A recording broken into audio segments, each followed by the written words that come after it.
Bonjour à tous. Aujourd'hui, nous allons parler des ballonnements et comment faire pour y remédier. Alors, je voudrais, avant de rentrer dans le vif du sujet, vous expliquer ce que nous appelons un ballonnement.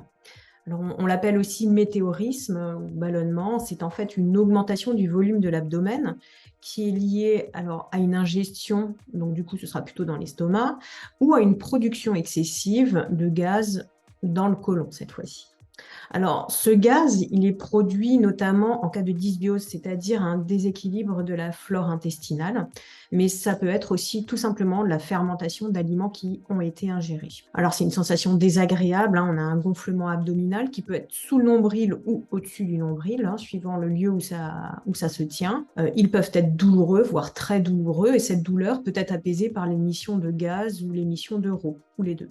Ils peuvent apparaître juste après les repas, ils peuvent apparaître en dehors des repas, et souvent, en fait, c'est dans l'après-midi, voire en fin d'après-midi, qui se font les plus fréquents. Alors, on va voir d'abord quelles sont les causes de ces ballonnements, puisque vous savez qu'en naturopathie, on aime bien supprimer les causes au lieu que simplement les conséquences. On distingue les causes des ballonnements gastriques de celles des ballonnements intestinaux, donc dans l'intestin grêle ou dans le côlon.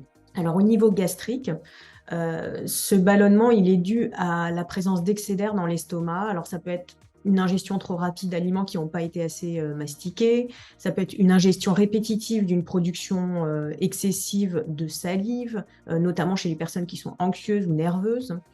La mastication prolongée de chewing-gum. Bon, évidemment, là, on ingère pas mal d'air.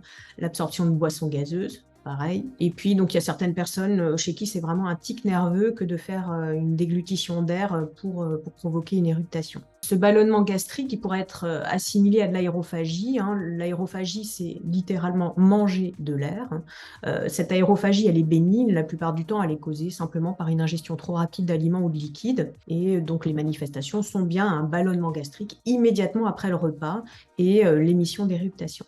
Les ballonnements intestinaux, quant à eux, sont un mal très fréquent qui est lié à une digestion perturbée, aussi à du stress intérieur, des tensions nerveuses, qui sont d'ailleurs pas forcément toujours très conscientes. Ils disparaissent ou ils réapparaissent rapidement au gré de l'humeur et des choix alimentaires. Alors, normalement, dans l'intestin grêle, il y a très peu de gaz. Donc, si on suspecte des gaz dans l'intestin grêle, il suffit de faire une simple radiographie et on peut vérifier éventuellement une cause. Donc, ça peut être une occlusion intestinale, donc là, c'est évidemment du ressort médical, ou une constipation prolongée qui peut aussi provoquer des gaz au niveau de l'intestin grêle. Mais soyons honnêtes, la plupart du temps, ça se produit dans le côlon, qu'on appelle aussi gros intestin. Alors, à ce niveau-là, les ballonnements, ils sont dus à un excès de production de gaz pendant la phase finale de la digestion. Donc, vous imaginez bien qu'il y a une relation très claire entre les ballonnements et la digestion. Donc, les principales formes possibles, ça peut être la fermentation d'aliments farineux, d'aliments cellulosiques, ou bien la putréfaction de protéines qui n'ont pas été bien digérées. C'est assez simple de distinguer ces deux phénomènes, hein, la fermentation et la putréfaction. Les gaz de fermentation, ils sont riches en méthane et en gaz carbonique, et ils sont souvent inodores. Alors que les gaz de putréfaction, ils contiennent de l'ammoniac, de l'hydrogène sulfuré, et ils ont souvent une odeur désagréable. Voilà, c'est assez facile de les distinguer. Alors, ça peut être les deux, évidemment, hein. Quels sont les facteurs qui sont favorisants? Je dirais, en tout premier lieu, il y a quand même les erreurs diététiques avec un déséquilibre important en faveur des féculents et des aliments protéiques. Donc, c'est bien un déséquilibre, c'est-à-dire un excès, hein. Ça peut être aussi un excès de fibres, hein. On dit que les fibres sont bonnes pour la santé, c'est vrai, mais des fibres qui sont particulièrement dures, ça peut être la pectine, par exemple, tout simplement dans la pomme. Si on mange trop de pommes, ça peut causer des ballonnements. Ensuite, ça peut être une digestion insuffisante, notamment des protéines, par défaut d'acide chlorhydrique dans l'estomac ou une mauvaise mastication. Ça peut être également un ralentissement du transit intestinal avec une constipation, parce que ça cause aussi des fermentations. Et puis, donc, bien entendu, il y a aussi des causes de maladies avec une malabsorption intestinale. Donc ça, on va mettre de côté, évidemment. Quelques aliments, quand même, qu'il faut connaître, qui produisent beaucoup de gaz. Vous les connaissez peut-être, hein, les artichauts, donc toute la famille des haricots secs, hein, on connaît bien les flageolets, mais enfin, c'est tous les haricots secs. Les choux de Bruxelles, et je dirais d'une manière générale, tous les choux peuvent être mal tolérés, mais particulièrement de Bruxelles. Les oignons, les autres bulbes, hein, comme l'échalote, l'ail, le céleri, les topinambours, le pruneau, les raisins secs, et puis d'autres aliments qui peuvent être mal tolérés. Ça peut arriver avec la pomme de terre, avec les agrumes avec les pommes, on en a parlé, avec les pâtes et le pain complet, et certains fromages aussi qui peuvent provoquer quelques fermentations et donc des ballonnements. Au niveau des causes nerveuses, il faut bien retenir que pour avoir une digestion facile, il faut avoir un système foie, vésicule, estomac qui fonctionne bien. Et ce système-là peut être mis à mal à cause du stress intérieur. Il est indispensable, comme on le verra par la suite sur les traitements, de stimuler le foie, la vésicule biliaire, de calmer d'éventuels excès ou manque d'acide au niveau de l'estomac. Et puis, donc, ce qu'il faut savoir aussi, c'est que la partie intestinale du système digestif sera maltraitée par des nerfs qui sont suractivés. Donc, il convient vraiment d'avoir une gestion du stress si vous savez que vous êtes d'un naturel stressé. Alors, voici déjà quelques conseils de base justement pour diminuer le risque de ballonnement. Je vous conseille vraiment d'éviter tout ce qui est boissons gazeuses, les chewing-gums, mais aussi les édulcorants, les additifs, les produits de l'alimentation ultra transformés qui sont pas bio. Tous ces composés peuvent perturber la flore intestinale et donc le bon fonctionnement de votre système digestif. Il est également très important de manger lentement, de bien mastiquer les aliments, que ce soit de la bouillie avant que vous avaliez. Pour ça, vous pouvez par exemple poser votre fourchette à chaque bouchée. Vous pouvez aussi essayer de manger avec des baguettes pour éviter de mettre trop d'aliments d'un seul coup dans la bouche. Essayez peut-être aussi de diminuer les volumes de repas. Alors soit vous continuez à manger 3 repas par jour, mais vous diminuez le volume, donc vous augmentez simplement la densité nutritionnelle de vos assiettes, soit carrément vous fractionnez. Donc vous prenez 3 repas principaux qui seront un petit peu plus petits que ce que vous faites d'habitude, et vous introduisez 2 collations, l'une dans la matinée, l'une dans l'après-midi, pour simplifier le travail du système digestif. Ça, c'est vraiment à tester personne par personne. Il y a certaines personnes à qui ça ne convient pas. Ensuite, bien sûr, il faut équilibrer ses menus, éviter tout ce qui est graisse cuite qui peut être beaucoup plus difficile à digérer, et puis tous les aliments dont j'ai parlé juste avant qui peuvent causer des soucis. Évitez de porter des vêtements trop serrés au niveau de la taille parce que ces vêtements-là vont freiner une bonne digestion.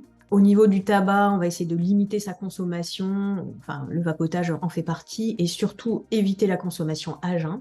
Et puis donc gérer le stress, j'en ai déjà parlé, dormir suffisamment, pratiquer une activité physique douce, tout ça contribuera à apaiser votre système digestif.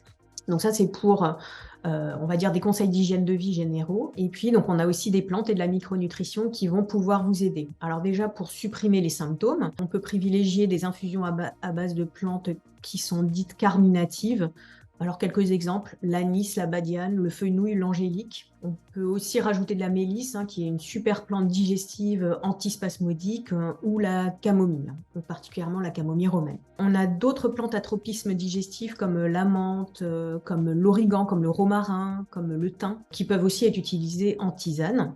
Le charbon végétal activé, lui, il peut également très bien fonctionner. Alors, il faut plutôt le prendre en dehors des repas et surtout en dehors de toute prise de médicaments, puisqu'il a des fonctions d'absorption et donc, bien entendu, il peut inhiber les principes actifs des médicaments si vous le prenez en même temps. On a aussi des huiles essentielles qui sont formidables pour soulager les douleurs et expulser les gaz. Alors, je pense notamment au gingembre, à la cardamome, je pense aussi au coriandre, basique tropical, les zestes de citron et de mandarine, la menthe poivrée. Ensuite, on a des huiles qui permettent de lutter contre les fermentations, comme par exemple les baies de genévrier communs ou bien le clou de girofle. Toutes ces huiles peuvent se prendre par voie interne. Elles peuvent aussi se prendre en massage pour soulager les douleurs. Je vous conseille de vous faire simplement accompagner d'un aromathérapeute qui pourra vous conseiller les huiles les plus adaptées à votre situation. Au niveau de votre flore intestinale, bien sûr, s'il y a un déséquilibre, on prendra des probiotiques avec des souches bien choisies. On peut également y adjoindre des fibres, qui sont ce qu'on appelle des prébiotiques pour nourrir les probiotiques. La gémothérapie de noyer est très utile,